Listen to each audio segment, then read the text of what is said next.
welcome. Today we have with us Professor Julio Samsó. Welcome.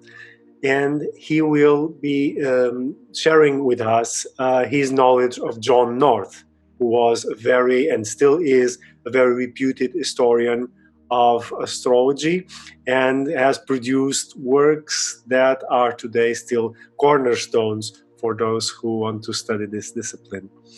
Welcome again, Professor. Thank you very much. And I'll let you speak. Okay. I do remember the first time I met John North. It was in 1981 on the occasion of the International Congress of History of Science, which took place in Bucharest. That was before the fall of the walls of Berlin. Romania was at the time a communist country, obviously. And at the closing ceremony of the Congress, I realized that I was in the hall, in the conference hall.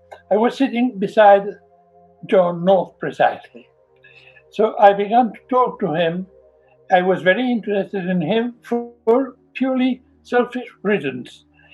John was at the time permanent secretary of the International Academy of History of Science and the chief editor of the Archives Internationales d'Histoire des Sciences. And at that moment, I was interested in being able to publish papers in the archive, not only my own, but also those of my students. So the first thing I asked John is, do you mind indeed if we send you some papers both from me and my students, and you can consider whether they are publishable in the archive? And she said, oh, of course, never mind. That conference was important for me, this Bucharest, because I had connections not only with John, but also with another very important person in my life, Edward Kennedy. I am not talking about the senator. I am talking about Edward Stuart Kennedy, who was an important historian of Islamic astronomy. Well, as a result of this small conversation, which I had with John, and also I had lunch with Ted Kennedy, I realized that people in our job like to travel, and they are willing to offer some of their work in the form of a lecture in exchange, not only in exchange of money, but in exchange of not having to pay any expenses. So if I paid Ted Kennedy or John North his airfare together with his wife to Barcelona, and I offer them to stay at home, they accept it easily. And John began to be invited to Barcelona, and he was staying at my home. And we started to talk a lot about everything. I even remember one day in which since I was 40, I have always lived in the village. And I took him for lunch to a restaurant in a nearby town. And when we had beers before lunch, wine during lunch, and some brandy after lunch, which meant that we were, both of us, a little bit happy. Yes, and when I was driving, we took the car back home, and John told me, "I bet you we have a car crash before we reach home." I bet you we don't. And we didn't, actually. It is a fact that John was a man having always a sense of humor. His full name was John David North. He always signs John D. North. And there was a talk, this is a story he told me, there was a talk of him with Willy Hanna. Willy Hanna was a famous German scholar, historian of science, and Willy Hanna asked him, what does the D stand for? And John answered, David. And Willie said, I was afraid this would be so. The question is, Willy Hanna was not a Nazi or anything of the sort. He was playing with a role that David is a Jewish name. And of course, this was something that John North was very amused of that story. In Barcelona, John gave lectures to a small group of people. I mean, we were in the Arabic department. The audience was some 7, 8, 10 people listening to John's lessons. I remember some of them that were particularly interesting. In one of them, for the first time, he gave us a description of the mechanical clock made by Richard of Wallingford in the Abbey of St. Albert's. And it was at that time, quite often, I was retranslating into Spanish what he was saying sometimes. And I had problems with the technical vocabulary. And in another occasion, he talks about something exceptional. It was the fact that he had been studying a prehistorical structure at Molen in the northern Netherlands. And in this site, in the archaeological site, there was only round a mount surrounded by rings of wooden posts, which obviously in the course of time they had been rotten, had disappeared, and the only left evidence was the decoloration of the sand around in the places where the posts had been located. Mm-hmm. And it was extremely interesting to see what kind of information about astronomical orientations of this structure could be obtained from nothing, because there was nothing there to see. And this was absolutely characteristic of John. At the same time, he also gave us a lecture in a summer course in Barcelona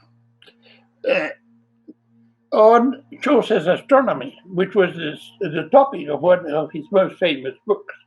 But we had for the first time we heard to his ideas about the astrological symbolism enclosed in many of the stories of the Canterbury Tales and other works of Chaucer. Along this time, it so happened that Richard North was the son of John North, and that he married a Spanish girl from Seville. And he was the wedding took place in a very Catholic manner in the chapel of the Seville Cathedral, in which they are buried King Alfonso X of Castile and his father Ferdinand III, also of Castile. And when the wedding took place, I was not there, of course, but John sent me a postcard explaining me what had happened. And he said, if my grandmother, who was such a Methodist in ideas, could have seen what her great-grandson, where he had been married, she would have been absolutely horrified. But this was the sense of humor of John. You see, I remember saying, I told him you should learn Spanish, because otherwise very often you won't be able to understand your own grandchildren. And I imagined Richard speaks Spanish, and he answered, yes, there is no better way to learn a language than to sleep with it.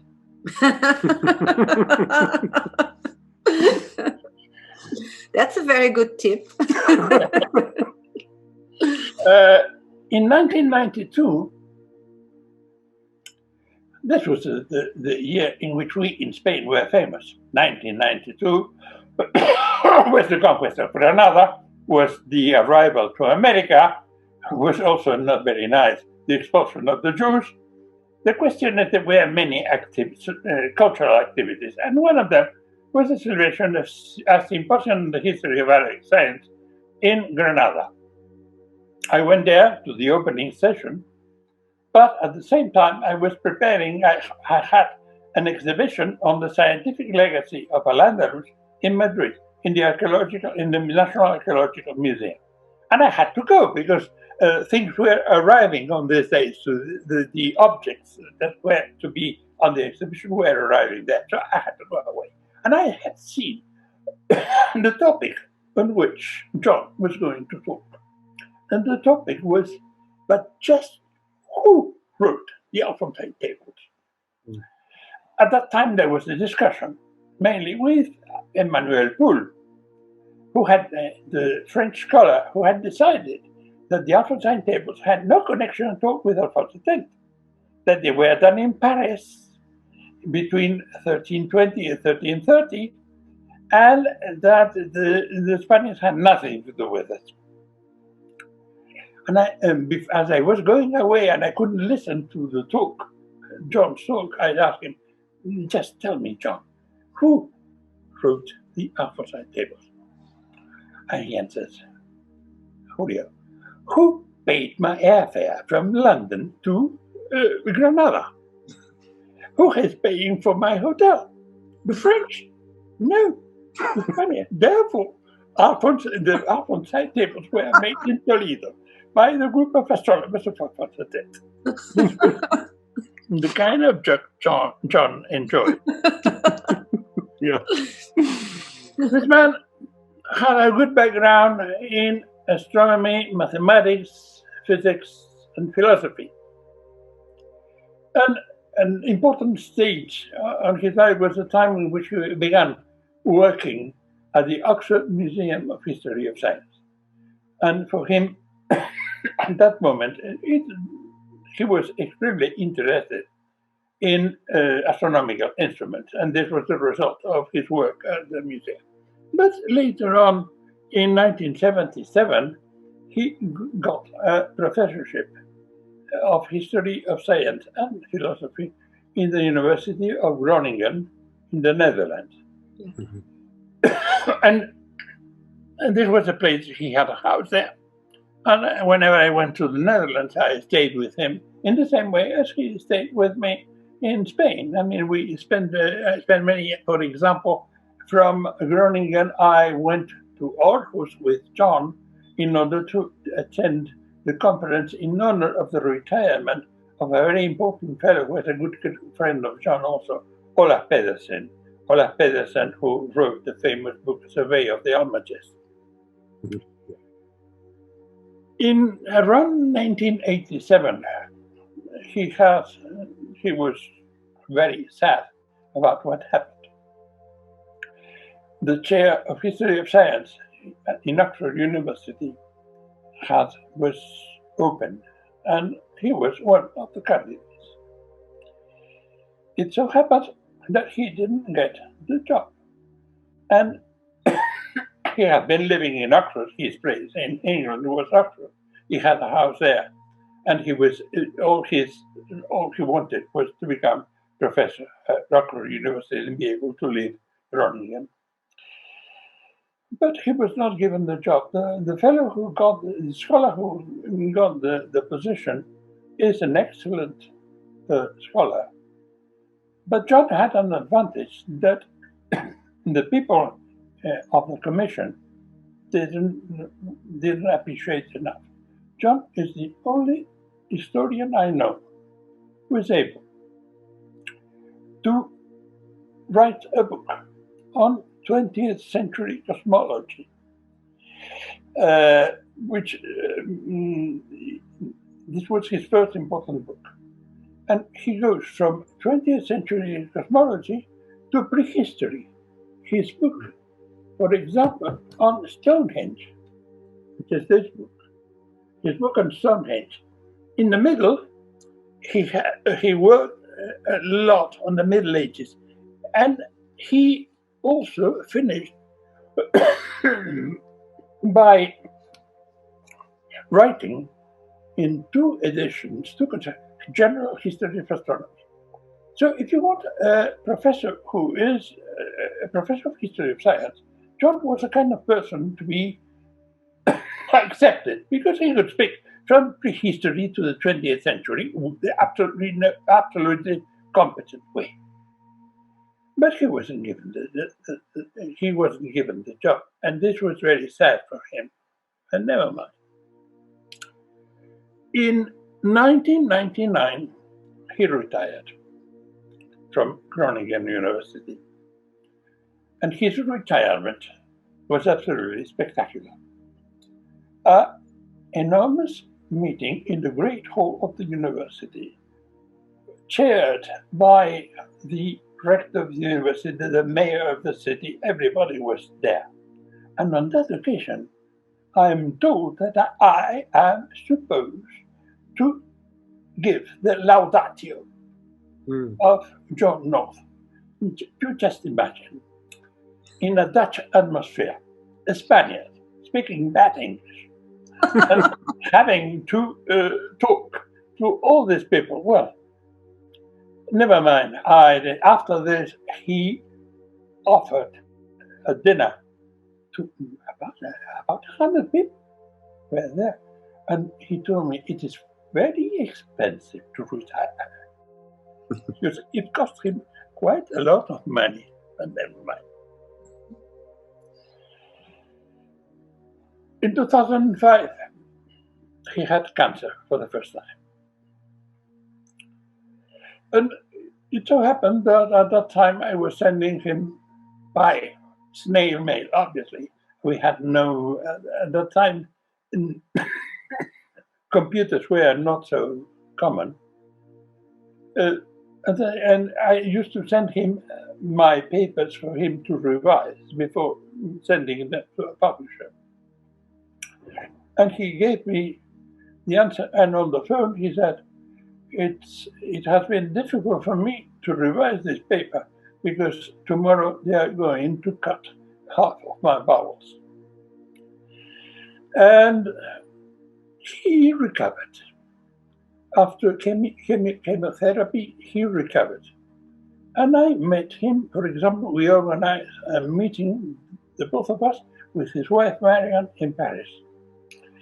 And we went to the Museum of the Medieval History, which is at Cluny, the Musée de Cluny. And I was astonished because he was walking around at full speed.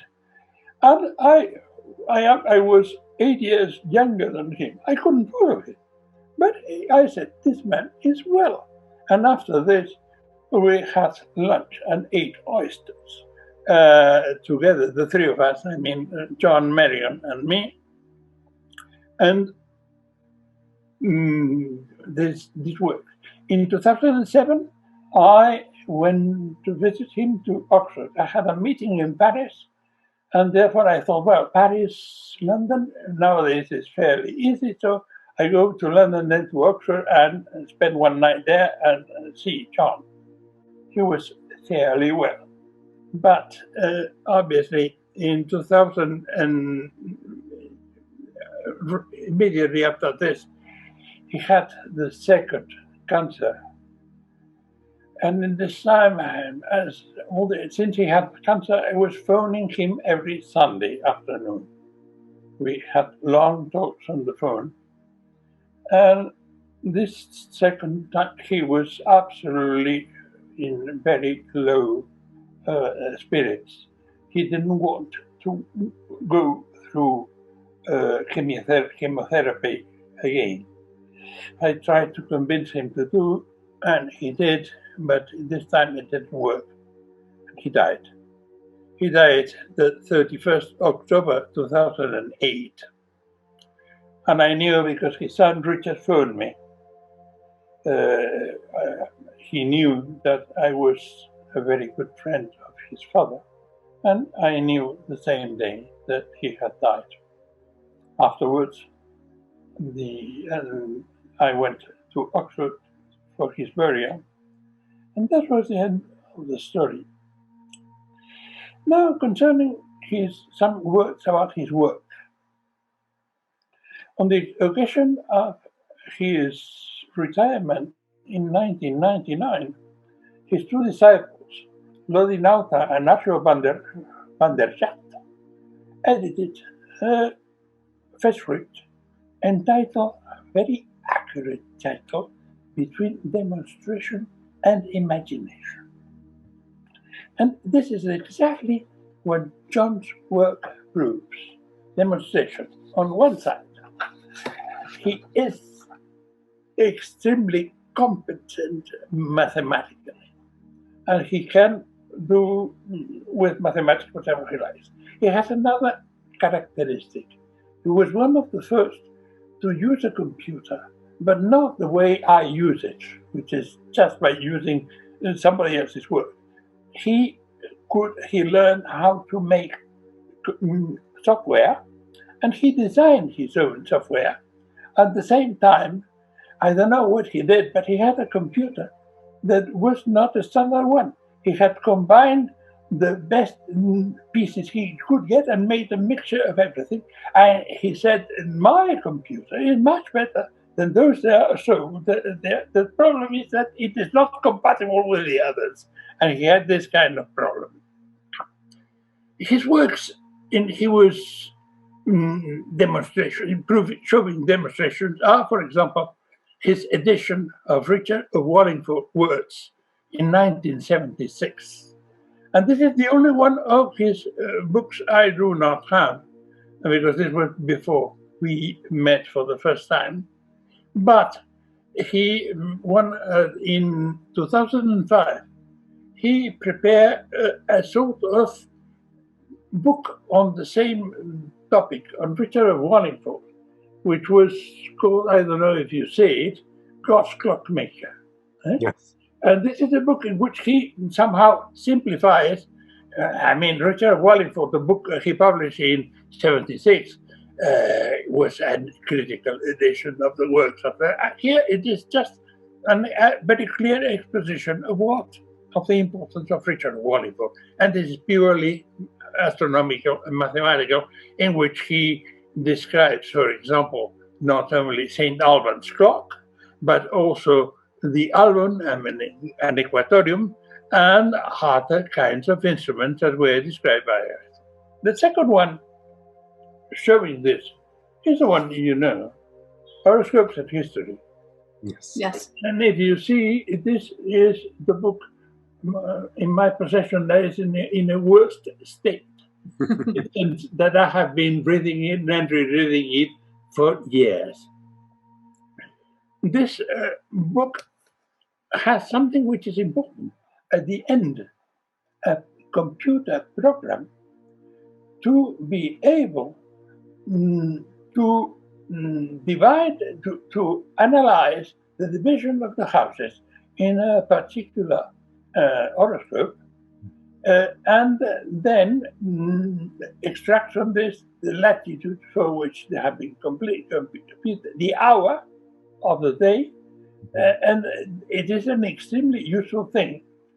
I remember at that time I was in the Arabic department of the University of Barcelona, and I was extremely lucky because we had a computer expert at our service who prepared a lot of software for us to use in the history of astronomy and astrology. And I said, Honorino, that was his name, could you please use this and convert this program that's written here into something I can use in the computer? And he did it. The book was extremely useful. It was the first time somebody classified the different systems for the house divisions. And this work was later on completed by Edward Kennedy, who was using mainly astronomical tables and the evidence for astronomical, and later through both Jan Halgendijk and José Casulleras were the ones who applied the same methodology to other similar astrological problems, such as the Tasir, projection of rays, and so on. Then The third book in this series is his volume on Stonehenge. It is quite peculiar because in this book, John analyzes all the possible orientations that could have led to building Stonehenge in the structure it has. It is a book which is really difficult to read, mainly because I get lost with all this kind of, but it is the proof that John can go from prehistory to 20th century astronomy without any kind of problem. Now, this is demonstration. What about imagination? Imagination appears especially in one of my favorite books by John, which is Chaucer's Universe. Yes. Huh? Yes. Chaucer's Universe, it so happened that John, as I told you before, gave a lecture on Chaucer's astronomy at the department of the summer course with more people than usual at the University of Barcelona. And at that time, I had been asked to give a lecture on Chaucer's astronomy in Zaragoza on the occasion of a meeting of professors of English. So they wanted to have somebody to. So I had been studying the question before the book was published. Obviously, John had published a few papers on the same topic before, which I took into account. But when John appeared and we discussed the problem, I had a clear idea about what was it about. When I read the book, it was a confirmation, but I had some ideas already. And this book, it is absolutely fantastic. On the one side, John analyzes Chaucer's astronomical works, his treatise on the astrolabe, which is dedicated to his son Louis, and with an inscription that says bread and milk for children. The astrolabe is bread and milk for children. And this is something which is absolutely true, because when I began to introduce students, I was supervising doctoral thesis, I always began by an edition of an Arabic treatise on the astrolabe, because I thought that was a good, excellent starting point to introduce people into the history of astronomy. And his book on the Equatorium, which was absolutely sensational, and it is analyzed carefully here by John.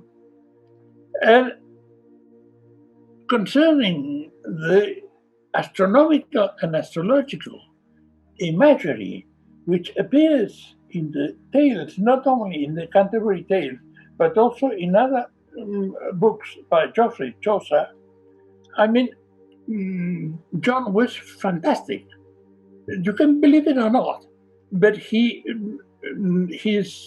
way of dealing with the subject is excellent. And from every moment, he usually ends with a date and an hour, which in principle corresponds to the date and the hour in which Chaucer wrote this particular tale. Which means that this Chaucer is giving hints about the chronology of his own works, and he is playing with people. It is peculiar because before publication, as I had some ideas of some things, I suggested a couple of ideas to John, and they were collected. I had reread these days the book, and I have found that I'm quoted there as giving him some ideas. Another extremely interesting book is The Ambassador's Secret. I don't know if you can see it, The Ambassador's Secret. It is a book about a famous painting by Holbein. Yes. Yes. A painting in which you can see that on the table there is a set of several astronomical instruments. Mhm. For example, there is a celestial sphere, there is a cylindrical dial.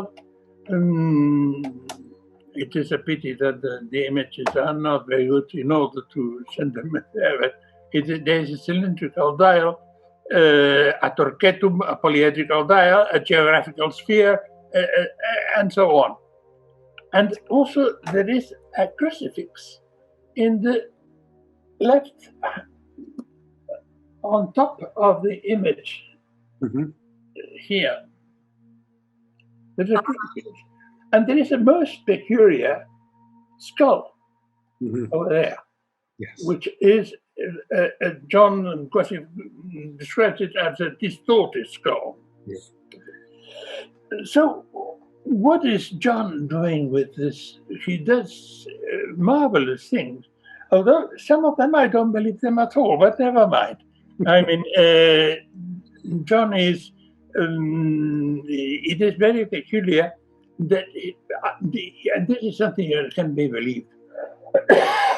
The positions given in the painting to some of the dials give a hint to the date and the hour, in which they point to a date and an hour.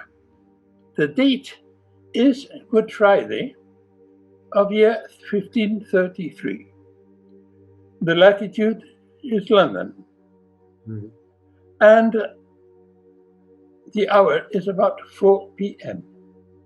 Hmm. And he is alluding somehow to the crucifixion of Christ. The crucifix on one side of the image, and Good Friday and the skull. So he is alluding to the crucifixion of Christ. The problem is, why p.m.?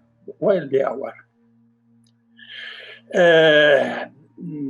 The gospel is not very clear about the hour which Jesus Christ died. But some of them says hora sexta, which means midday. Some say something like 3 p.m. But there's no source talking about 4 p.m. And John solves the problem by casting the horoscope of the moment. This is not in the painting, but it is the horoscope of Good Friday of 1533 at 4 in the afternoon for the latitude of London. And he discovers that the ascendant is Libra, which is related in many sources to the crucifixion. It is always related to judgment. The two scales imply the judgment. Mhm. Midheaven is occupied by Saturn. And Jupiter is in the third house, almost 3 degrees from the fourth house, which is the lowest point of it. So he says that the horoscope is the only reason for choosing this hour. This is about the end of what I can say. The only thing I want to say is that I was extremely fond of John Knox. And this is a man who, in my scholarly life, Ted Kennedy was somehow my father. John Knox was my elder brother. And David King was my brother of the same age. We were both exactly the same age.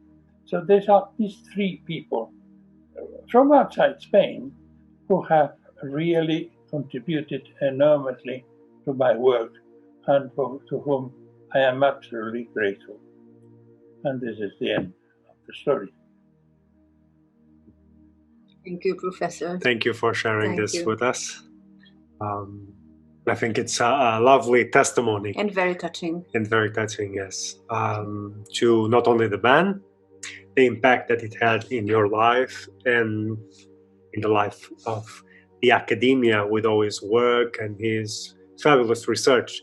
And as you said very well, he was someone who touched a number of topics from art history which we were just mentioning, to archaeology, chronology, history of astronomy, and his works are still starting point to begin research on a number of topics, and I think it's a lovely testimony. And we can see not only the historian, but the person, the human being, and his sense of humor, his jokes. So thank you for bringing John North to us. Yes. Yes, thank you very much. Okay.